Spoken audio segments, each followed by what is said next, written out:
excited. I can't tell you what a big show we got for you tonight, folks. Emeril Lagasse here. Welcome to Emeril Live. Big treat. Promise you that. You know, there's a very, very special lady in my life who I'd like to pay tribute to tonight. We've all invited her into our kitchens for cooking lessons over the years. She's taught us how to make a roux without lumps, how to whip egg whites for a soufflé. She's taught us how to make potato pancakes, you name it. It's unbelievable. She's one of America's most important culinary figures, certainly this century's most admired woman, and someone I'm very proud to call my friend, Julia Child.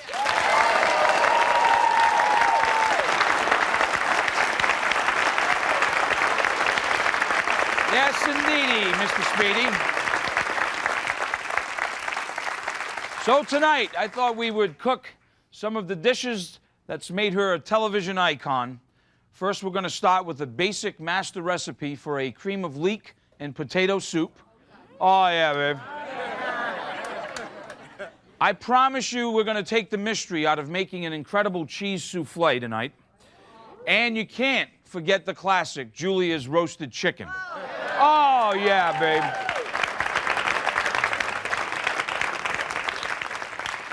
For the finale, we're going to do a tatin, the French version of apple pie. What can I tell you, folks? Classic dishes with a classy lady right here on Emeril Live.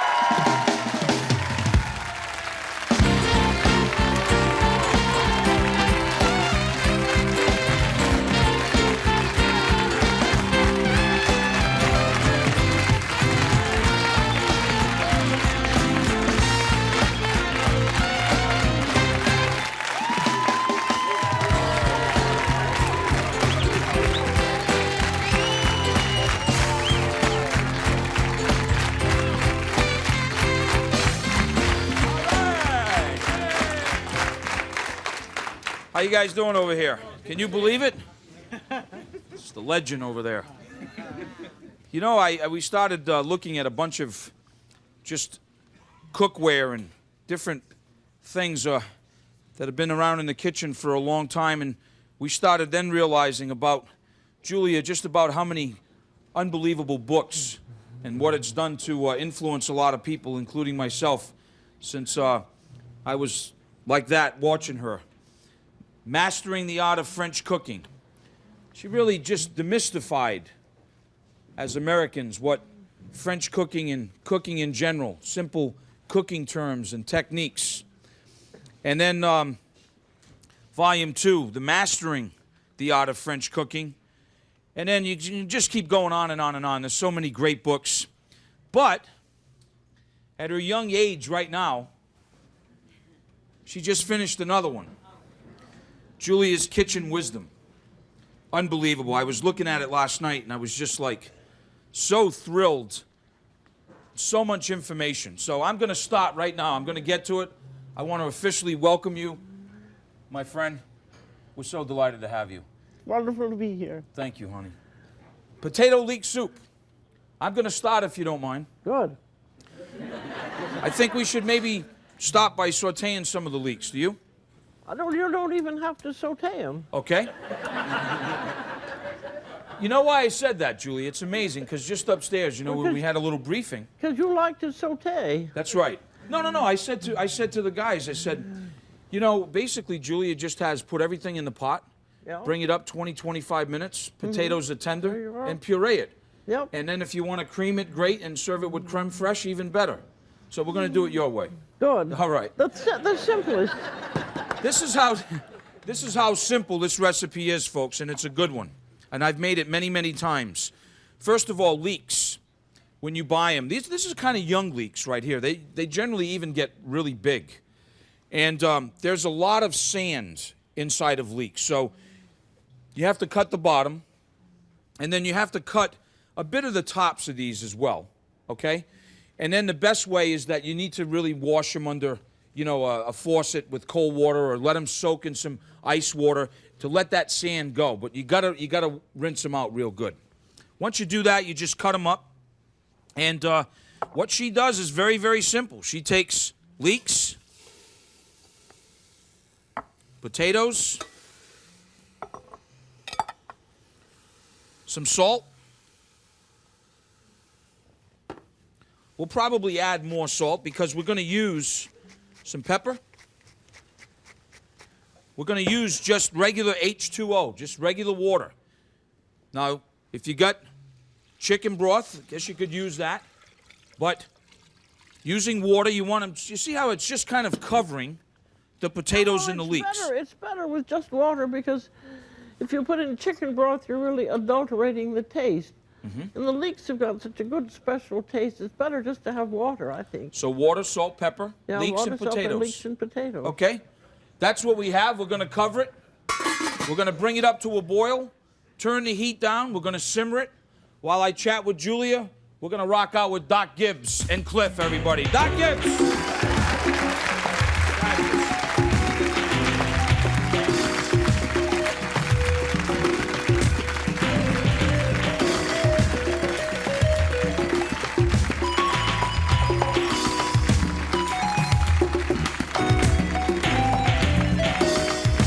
Welcome to the French Chef.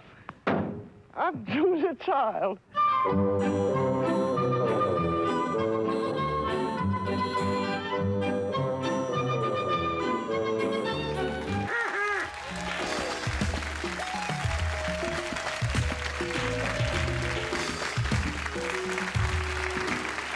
Welcome back, everybody. Emeril Lagasse and, of course, Julia Child in the house, and we're going to do some cooking. We just started very, very simple, basic leek and potato soup, water, salt, and pepper, waiting for that to come up to a boil. People are afraid, I think, Yes, I think about so. soufflés. They're worried about how big they're going to get, how fast they're going to fall. And hopefully Well, I think the important thing is how to beat the egg whites and how to fold them in. Yes. That's really about all there is to it. It just is a thick sauce with a flavoring and some egg whites in it and into the oven and it automatically puffs. I agree with you. Now, one of the things that we talked about is this. Julie was talking about the importance, simple technique about the egg whites, right? About the importance of beating that. I want to make sure that our oven is just right, Julia. 350. You want it at 350? The oven? No, I think it's, what does it say in the recipe? I don't remember now. I think Says it 350. starts at, no, I think 400? it Starts at 400. I Thank think you, so. Joe. And then it goes That's down. why I checked the oven. Well, that's why this little book is so useful. That's you right. forget and you look it up in that little book and it tells you. I totally... We were talking at the commercial break about a lot of people don't really know that you should either do this, or some people don't know why you do this, but in a stainless steel bowl like this, when you really are going to beat egg whites to a stiff peak like we're going to do for the souffle, Julia said, you know, we should show them how to clean the bowl out the right way. Because if you get any grease in the bowl or any egg yolks in the whites, they won't rise properly. Right. Now, An easy way to do that is just to take a little bit of vinegar. A couple of drops, right, Julia? Mm-hmm. A little bit of vinegar. a little bit of salt, A little bit of salt. and then rub it around with a paper towel. And then little paper towel. And that takes all the fat out. And then you don't wash it out after that. You leave that little trace of it in, and the vinegar helps. And then you wipe off the blades of your whip. Now, the reason for that, folks, also, what Julia was pointing out, was that you want the meringue, when you're going to beat meringue to go stiff, or a medium peak for that, you want to be sure, I can't see over there, that the meringue is going to be able to climb up the bowl. So, like she said, we're also taking that paper towel and just wiping our whisk. So there's no grease on it. No grease. And All right. that little bit of vinegar helps the egg whites hold their rise. Okay, I got that ready now. Shall we, you want to begin on And this? you're going to make the roux. I'm going to make the roux. This is the thick sauce base, which is just really just a regular white white sauce base. Yes, like a bechamel or a cream sauce. We're doing that by about 2.5 tablespoons of butter. And we're going to just kind of let that begin to melt. And then about 3 tablespoons of flour, just regular all-purpose flour. And what it's going to do when we add this together, it's going to kind of get foamy. And because it's like we're making the roux for this. So once this begins to stop melting, now to recap a little bit while we're waiting for this butter, we've separated the eggs, the yolks and the whites are separated. We also have white pepper, and we have some allspice. That's an interesting. No, it's nutmeg. It's nutmeg. Either one would do. And some paprika. And then we have Swiss cheese. And then the ramekin that we're going to use, we're going to butter it with some soft butter. And then we're going to sprinkle some grated Parmesan cheese in it to sort of coat the inside of the souffle dish. Okay? So I'll butter the dish while you do the roux. Okay. I'm going to add the flour now. And I'm going to start making this roux for our cheese souffle.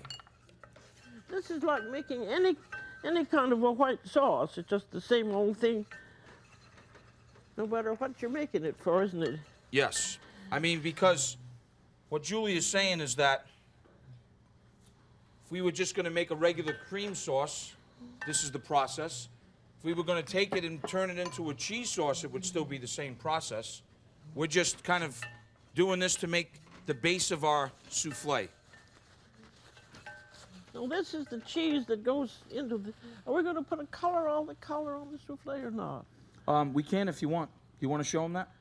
Sure. Okay. What would you like, parchment or would you like foil? Either one. Parchment, I think. No problem. Her question that she just asked about putting a collar on the ramekin here, what she meant by that is that we can actually, with either foil or with parchment, kind of go on the outside of the souffle dish. There we are. To the top, and we can get more height from it by putting a collar, what they call a collar on it. Now, here's what we're going to do, folks. And if it's too thick, you can always add a little more butter. It doesn't hurt. You have a little more there? I think it looks okay. It looks okay?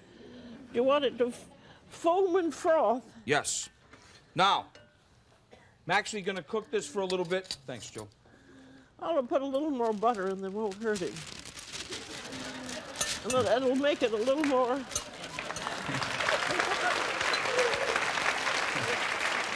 It'll make it a little easier to cook. I got some parchment for us. Good.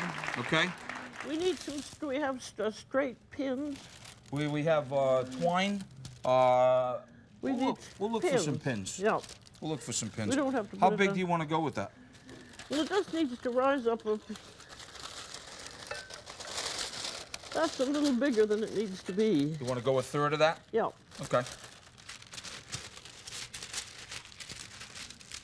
All right, so look, like I'm the collar. Is just for drama. For drama? I think I'm with most restaurants, because when I did a cheese souffle with Jacques Pepin, he doesn't use the collar because I don't think restaurant chefs like to bother with it. Well, you're absolutely right. A lot of restaurants forget the collar these days. Well, I think it takes more time and they don't have that time. Exactly. All right, this is what I'm going to do now.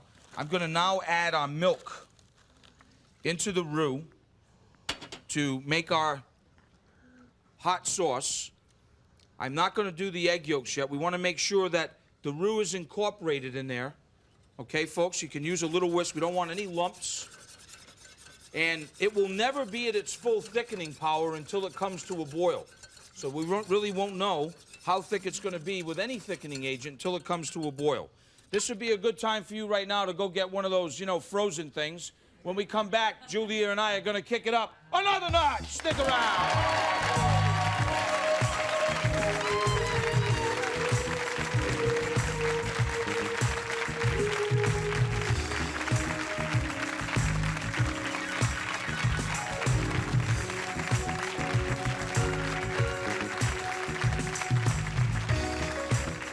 I'm gonna have one of those delicious mud bugs. Okay.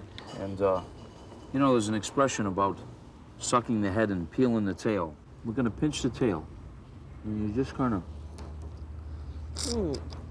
Actually, the pinching that releases the tail. Exactly. That's delicious. Isn't that good? No, I better have another one. We'll have to have another one.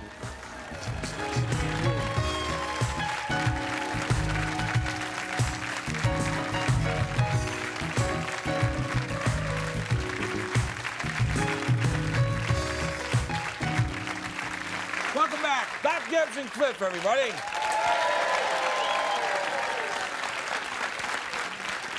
Welcome back, my dear friend Julia Child. We just finished the bechamel sauce with the roux and the milk. Now, we have egg whites that are inside here. We haven't started beating them yet. Remember that clean bowl? We've accomplished our collar, okay? We had to kind of hog tie them a little bit, you know. It doesn't quite meet, and we hope it's not going to spill over, but we'll see.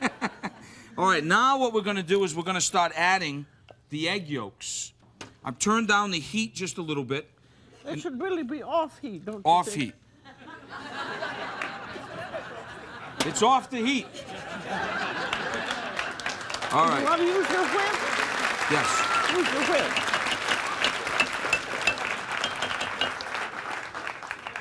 All right, we're switching to a whip. See, what this egg yolk does is it thickens it and also gives it and makes it very rich. That's what we want. That's what we want is right. A rich soufflé. Okay, now... No, we haven't added the flavoring yet. You want to add those in there, and I'll stop whipping the egg whites? Okay.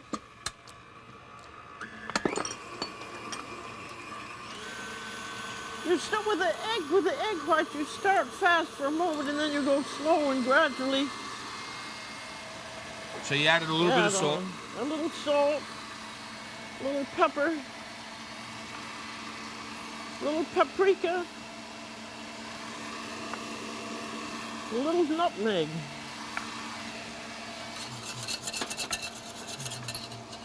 Looking good. I'll take a little taste of it. Needs a little more salt.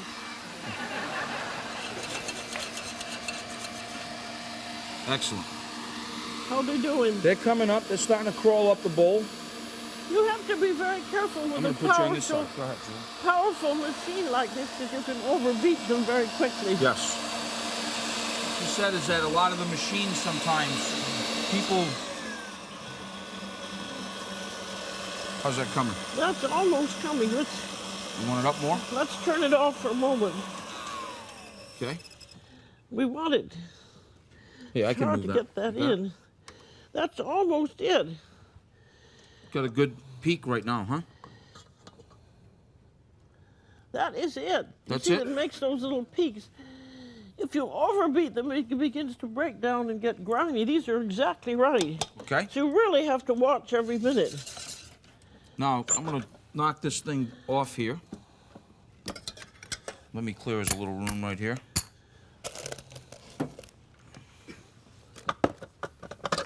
Got it? Okay.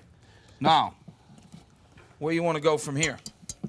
Now we want to beat a third of the egg whites into the sauce just to soften it up a little bit. And am I trying to get some air in this as well, Julia? Am I like not- trying to... Not terribly. We just want to soften it up so that just give it a real beat. Okay. And then we'll put the rest of that sauce right down the side here. Okay.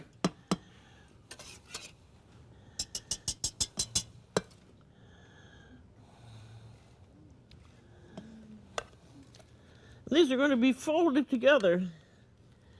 And it's all right for the sauce to be hot because that starts the egg whites going. That is, you do that. Okay. I'll get this out of the way. All right.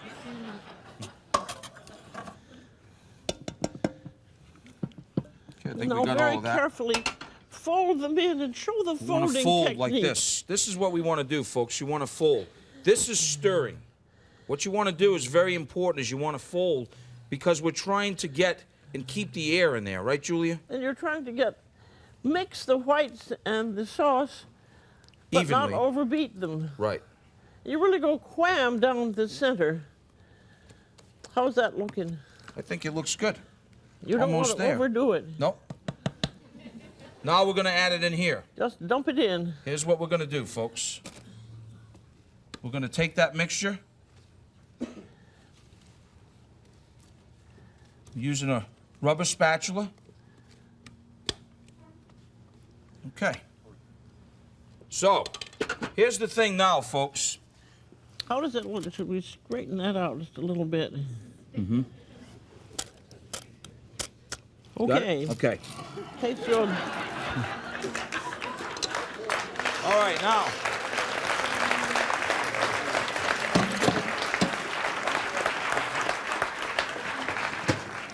Well, that's going into a 400-degree oven, and then it's going down to 375. That's correct.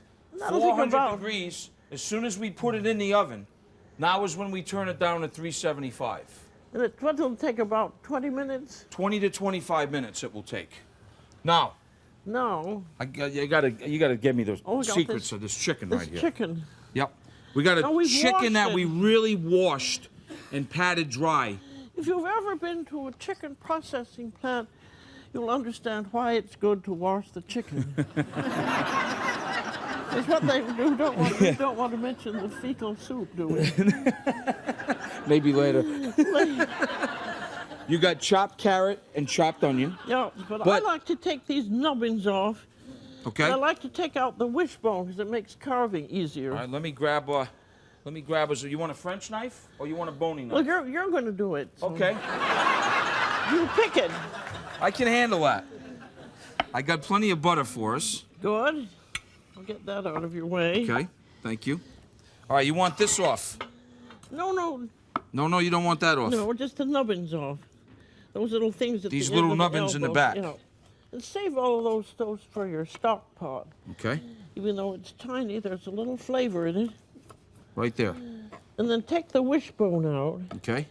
because that makes carving the breast much easier. You have to lift up the...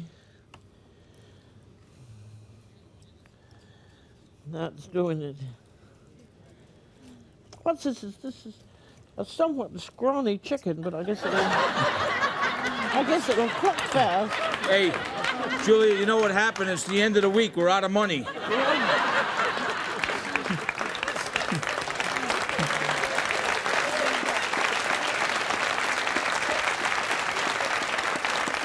Yeah, that's come out. That's good. All right, I got that out for us. It is kind of scrawny, though, huh? It is. A little bit, but it'll cook fast. Yeah. Anyway. Okay, I got it out. Now, are we going to roast it in a V-shaped rack or what? Is that what you'd like? Yep. One Do we have V-shaped rack coming up. We got to finish off here. We want to secure that Okay. skin there. Do we have a skewer or something? We got one now. Good. Thanks, Jill. Do we have a skewer, Jill? Thank you. You like that rack? That's perfect. Okay. All right, we're going to skewer this. Then what we're going to do? And then we're going to put a little stuffing in the chicken, just Celery flavoring. leaves. Let's put some celery leaves. And I got some sliced lemons if some you'd like. sliced lemon. That would be nice. Some onion.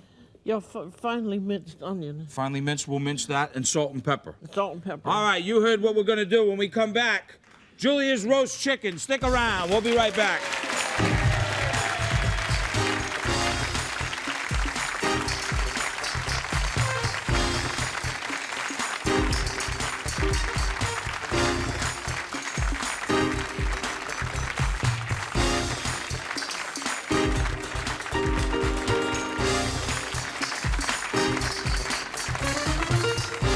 Now this one is the kind that you usually see.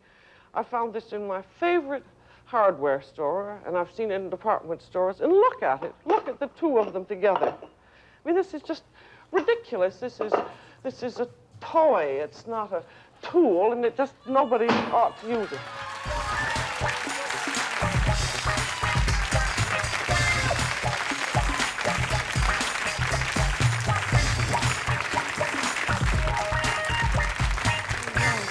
Hey, welcome back, folks. Emeril Lagasse, Julia Child. Give it up for Doc Gibbs and Cliff.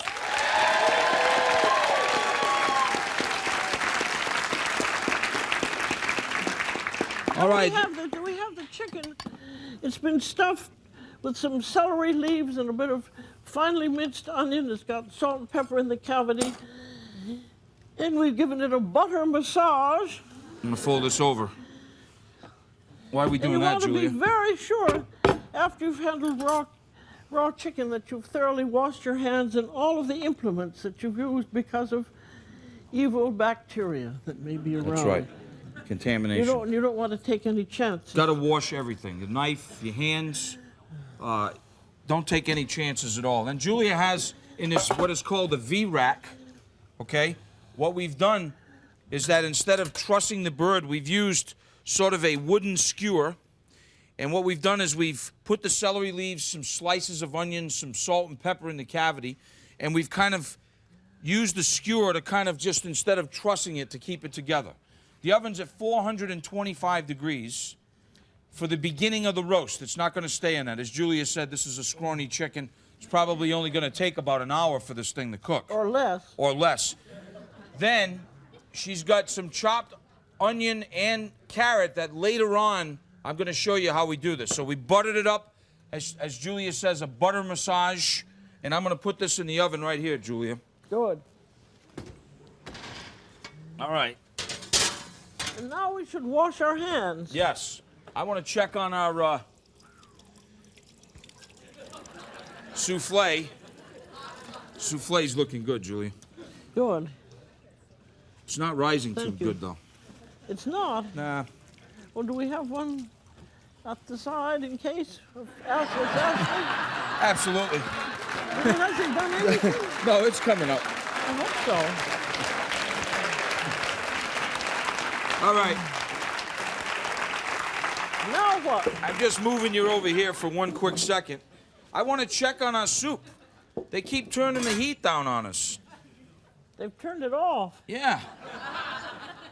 I got it back up now. Good. We're going to get that ready. Now, tell me about, Julia, your just sort of this whole tatin thing. This well, this is an apple tart that was invented by Les Demoiselles Tatin, or Tatin, who lived in, I can't remember where it was, in somewhere in sort Normandy, of right? Around in Normandy, and they had a restaurant, and they had a famous upside-down apple tart, which started with a caramel bottom, and then the apples went in, and then they put a pastry on top, and when it was done, you turned it upside down, and there were the caramel apples on the bottom. Delicious. Just delicious. We're going to start with this caramel that Julia's saying right now with butter and sugar.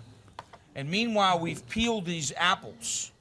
And toss them in lemon juice. And what we're going to do is we're going to toss them in some rind of the lemon, a little bit of sugar, and as she said, the juice of a couple of lemons. That's going to give them a nice flavor. What we're actually doing is we're macerating these apples a little bit here.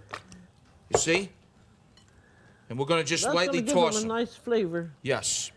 Then what we're going to do, the first step to do this, Martha, I hope you're watching, because Bill's going to want one of these when he gets home, you know. Now, we'll let those sit a little bit. Now what we'll do is we'll take our butter. You know, Julia, we've done almost a whole show. We don't even have a done dish yet. I know. We're under a lot of pressure, you and I. Well, I think we're counting on you to make sure that that soufflé is right. I'm going to do my best, I promise. No, this... Robert, you heard that? No, this tart tatin is not a diet dish. No. But I think, in my point of view, you can eat anything, but if it's a very rich dish, just eat a tiny spoonful. But the important thing is to know how it's supposed to taste. Right. But you're not supposed to pig out on anything. Right. Moderation. And if you pig out, then you're going to get fat. Right.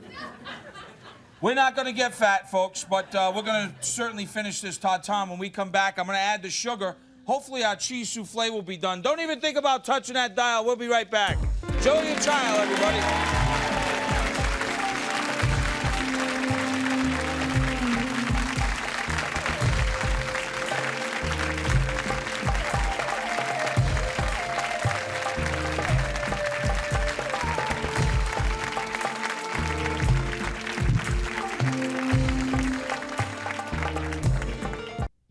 I suppose it's because it's so strong and delicious. People feel that it has a special quality, so they have very special ways of doing it. And some people don't like a garlic press, so they prefer doing this. You put it in a piece of wax paper and then you go wham, wham, like that. And she's practically chopped up when you do it. And in that goes.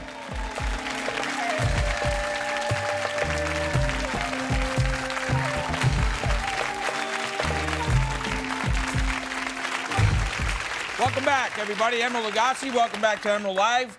The dessert may be French, but let me tell you, she's an all-American in my heart. I'm going to tell you that. Julia Child, everybody.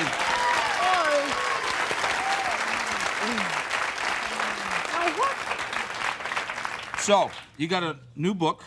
Y'all got a new book, and this recipe's in it, I'm happy to say, because we haven't really shown you all the steps. Are we gonna see some new TV? We're going to see a wonderful TV show that's little snippets from all of my television shows going back to #1. Fantastic. Back before you were born in 1963. When were you born? I was born. Were you born? I was almost watching you then. You were? Yeah, close. Oh. Go buy yourself a couple of 100 copies, will you, ladies and gentlemen, please? All right. I just learned the coolest trick. I got to show you this. This thing, and I know all the people out there too. I can see all the guilty faces. You only use this at like Thanksgiving time, right? Julia just showed me this amazing thing because we need to baste the apples. So she took this baster, and look at this. She was basting that juice from the apples in there. It doesn't have any turkey gravy in it. No gravy, no. All right, and what she's telling me is it's got to be covered. Hey, let me check on the soufflé. Huh.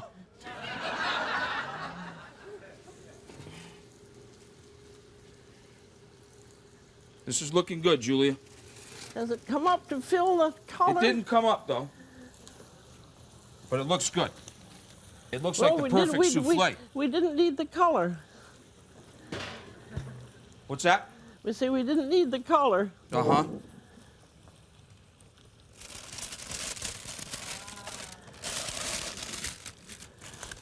Now, why didn't it come up? We don't know. When you make it, it will.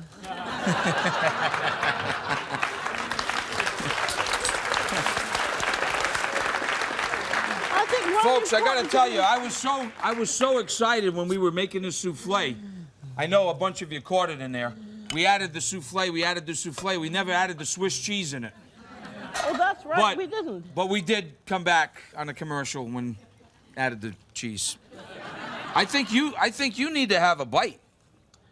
Well, I think one thing is the important thing is showing how you serve a soufflé. Okay. Of spoon and fork back to back and plunge them into the center. Okay. I'll do that.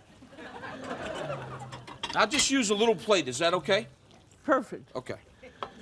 So, what she's saying to serve a soufflé, if we had a sauce with this, which we don't, because we don't need one, we would basically pierce the soufflé like such, and then the sauce would go in the center. This type of classic soufflé, what Julia is saying is that you want to slowly go around the sides, which is why we did that. Slowly working towards the bottom.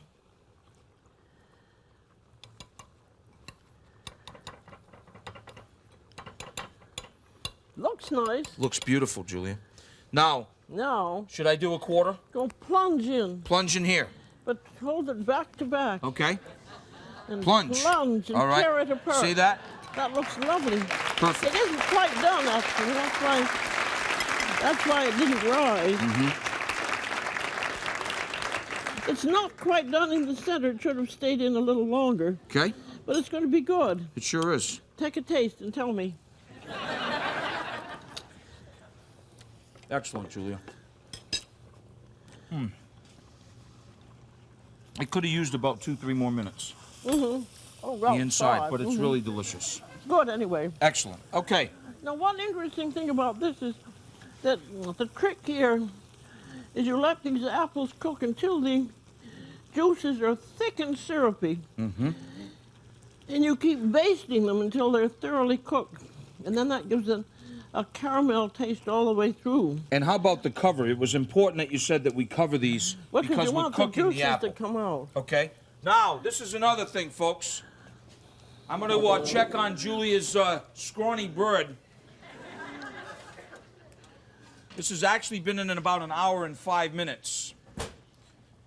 When we come back, we're going to show you this as well. And then we'll show you our finished dessert. Don't even think about touching that dial. Julia Child in the house.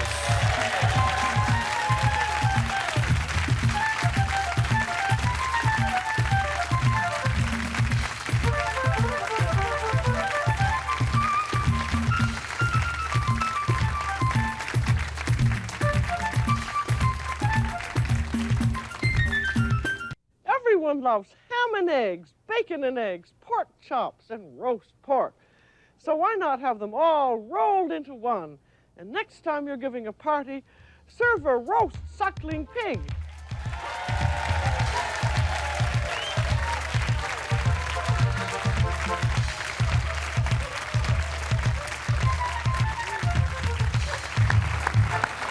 Doc Gibbs, Cliff, and the Greeky drum.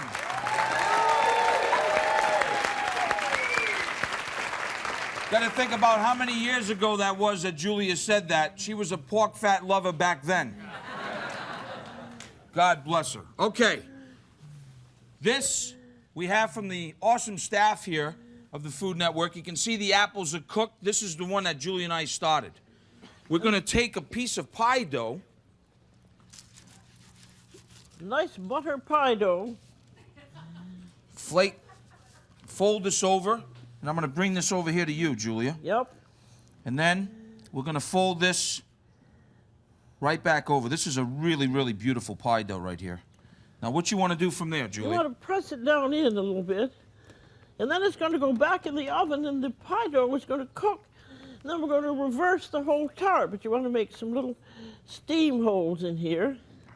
Okay. And this goes back into the oven. What was the I got that. temperature 400 degrees. 400-degree oven. It's about 15 or 20 minutes. Now, while that's browning like that, Julia and I, we got the boat motor out, and we pureed our potato leek soup with this.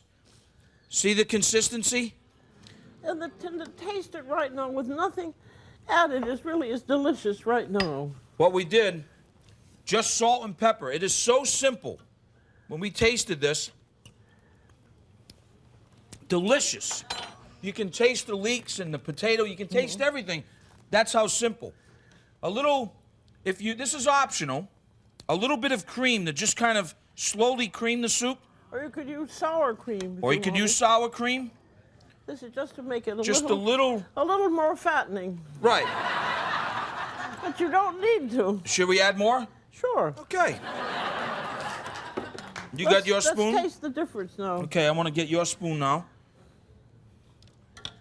We'll see what you think there. It's very hot. Terrific. Awfully well. It's one of my favorites. I love anyway, this. I just love it. Now, we're going to go get that tatin. We'll serve it. Julie likes to serve a little bit of chive, maybe just a little bit of creme fraiche. And there you have Julia's potato leek soup. Wonderful.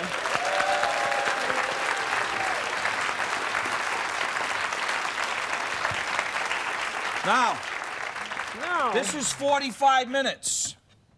Should we attempt this? Yes, let's attempt it. You attempt it, I'll watch. Okay. Be very, very careful. It is hot. You want to try to invert it like such. Wow. And there you have the tatin like that. Beautiful. Beautiful, huh? But I think... What were you going to say? I think having the no-stick pan is one of the great secrets of this. Julie, you know, a lot of times in France, not to interrupt you, they still put sugar and then they burn it again. Do you do that? No, I don't, because I think this is perfect. I do, too. But I'm Julia Child, Emeril Lagasse, thanks for joining us tonight, folks. See you tomorrow, everybody. Fantastic.